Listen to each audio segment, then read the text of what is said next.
What's up, YouTube? This is Tech Shark coming at you with a updated Archfiend build. The one I talked about last week. I've got it up and running. Tested the deck out yesterday. Out of 10 rounds of playing on Dueling Network, I won 7, lost 3. It's a good build. I like it. A little bit more tweaking, some extra stuff I thought about putting in at the last minute. If you saw the video I did last week, it was pretty much revolving around this card, Sinister, your Rishore, however you want to say that. But I ended up coming across, Earthbound Immortal Kokopakapoo. Yeah, funny name. But either or, he would fit in with this deck as well. I'll probably look at a version with putting him in, probably look at another skill drain version, and so on and so forth. But for the most part, let's go ahead and look at the deck that I have right now. Running 2 Archfiend Lords. Real good. Pretty much nothing's changed. Added some stuff. Empress. Running 2 Giant. 2 Cavalry. Oops, there we go. 2 Mass Chameleon. 2 Trance. 2 Tour Guide. Tour Guide will probably even stay the same even with the updated list. I don't think 3 is necessary. 2 is just fine. 3 Harris, and new tech, Giant Germ. Giant Germ's in here for the plain and simple fact it helps you out with getting 2 Lords on the field, because your opponent pops 1, you get to special summon 2 more Giant Germs to the field. On top of that, they take 500 for each one they destroy by battle. If you have the field spell card on the field, you can normal summon Archfiend Lord from your hand, banish one of your Giant Germs, use the field effect to get another either Lord or Empress to the field. So now you have one of those 2 on the field, or either a Lord or Empress on the field on top of your other Lord. So you can either go into number 22, because with Lord on the field you can only go into another dark. So I figured number 22 would be good. So from there, that's what I was looking at with the Giant Germs. I was looking at Skull Knight, but you have to tribute summon him to get his effect. He was just too slow. It wasn't really working out. And that's what I've been looking at with the new upgrades to the deck. It seems to be running very, very well with Giant Germ. I'm still running 1 advanced draw. I might take it out. I'm thinking about possibly leaving it in right now. I might take it out for skill drain. 2 MSTs with the new format coming. I might bump this up to 3. 2 of the field spell cards. 2 Forbidden Lances. There you go. 1 Foolish Burial. 1 Dark Hole. And I'm taking in Double Summon, which actually seems to be working out really, really well. Because even with, your Sinister being in play, it counts as for a normal summon. If you get a double summon off, you can go for another Archfiend or Fiend or whatever monster on your field. You probably want to go for another Fiend. And then if you have the field spell card in play, you can go for double that level. So that works out. That might also go in place for your advanced draw. Might go 2 double summons to help out. A Lord of Darkness, staple. 1 Torrential Tribute. 1 Snake Shape Snatch Sister. Well, 1 Deck Devastation Virus. one rivalry of warlords. That helps out also. Throws a lot of people off. Played against was it X-Sabers, just messed their whole deck up. And then from there we are going to Archfiend Roar. Only running 2. I'm thinking about bumping it up to 3, but I kind of like 2 right now. Your sister, your Raicho, and then your 2 Mirror Force. That's pretty much the main deck. Side deck I'll skip over. Extra deck. We are going Angel of Zera, your Crimson Blader, Black Rose, Gaia, Keeper of Boundaries, Underworld Fighter. Comes in handy because you could do Shape Snap Sister and your Giant Germs to get him to the field. And then say he gets to the field, you can go for your Cavalry, your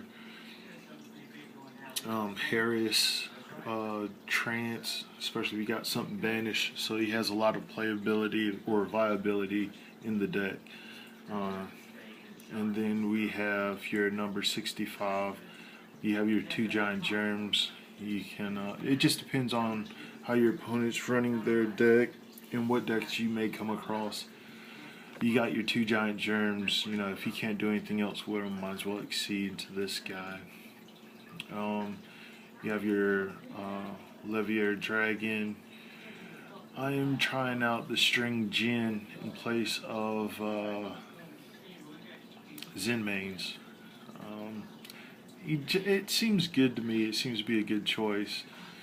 He can double his attack whenever he attacks if you detach material. So you got a 3,000 beater. With the field, you have a 3,500 beater. Seems to be pretty good to me. Versus defense, more offensive than defensive purposes. So it seems to work out for me. Then your Chain, he works out pretty well. He can dump Harris, get the effect. Cowboy, Maestro, Pearl, King of Feral Imps. Helps you search out another Mass Chameleon. If you do a Chameleon and Cavalry, you detach Cavalry, search out your Mass Chameleon so you can set up for another play. You can either go in Cavalry or a Crimson Blader or your Angel of Zera next turn, depending on what you may need. And then your Photon Strike Bouncer for your 2 Giant Germs. The 2, I'm sorry, not 2 Giant Germs, 2 Archfiend Giants. You got that giant thing going. But normally I would go into Photon Strike Bouncer if you see your opponent is going to go for an effect, or if he's running a strictly effect deck. Bouncer would be good, but depending on the type of effects, if you know your opponent's going for, like, if he's running Fire Fist deck, I'd probably stick with the Giants versus going for Bouncer. Bouncer, he can stop once per turn and slam your opponent for 1,000. Your Ogres or Giants, I'm sorry, they can stop 1. You have to pay 500 to stop 1, but your opponent, he has to use that 1 resource. So you know they'll use their Bear Pop, and you can pay 500 to stop it, and he stays on the field. So they actually have to use a little bit more resources, especially if you have 2 of them on the field. They'll have to do it twice if they can get past it, and on top of if you have the field spell out, he's going to be a 29 beater. Fire Fist, they don't have anything that can get over 29, so they'll have to do some real tricky stuff to get around that. Photon Strike Bouncer, he's a 27. He's a warrior, so he doesn't get the field spell bonus, but at the same time he's 27 and he'll slam for 1,000 if they try to use the effect of Bear. I just like the double Giants, Archfiend Giants. But it, like I said, it comes down to whatever you're playing, how you're playing it, and your play style for the deck. But as of right now, this is what I have, guys. I'm still tweaking. Um, with the Sinister trap card is continuous, but if you do end up using it to protect one of your Archfiends, it does go to the graveyard. I was looking at Mask of Darkness to run in the deck. I'm thinking about sticking him in my side deck to help get him back. Because if you look at it, you have 5 monsters that you contribute summon for. Depending on if you go into game 2, you may side in a extra not Archlord, but Archfiend Lord. So you'd have 3, and depending on, you may take out one of these. So you may take out, you may leave in. So then instead of having 5, you have 6. So he just helps you recycle the 2 that you have. So that helps out. What else? And then, like I said before, I was looking at doing a skill drain variant also for a side deck, or it may end up being the main deck, just depending on how things look out for it or look to be for the next format. So this is pretty much what I got. Hopefully you guys like it. Let me know some thoughts, some opinions. Also, I told you I was going to do the Cocoa Packapoo, Earthbound Immortal type splash in with this deck. And if I did, it'd probably just be at 1. He has kind of a good bit of stipulations. He does need a field spell, which he already run 1. And, just a little too reliant on the field spell is too much for me, because people, they'll either overlay it, and I think he'll still go to the grave even if they do overlay it, or they may set it face down, which he'll end up going to the grave, leave your field open. So it's just a little much for me. But that's me. You may play a different way. So this tech chart, this is my Archfiends. Hopefully you guys like it, and that's it. Do more deck testing, more posts. So later.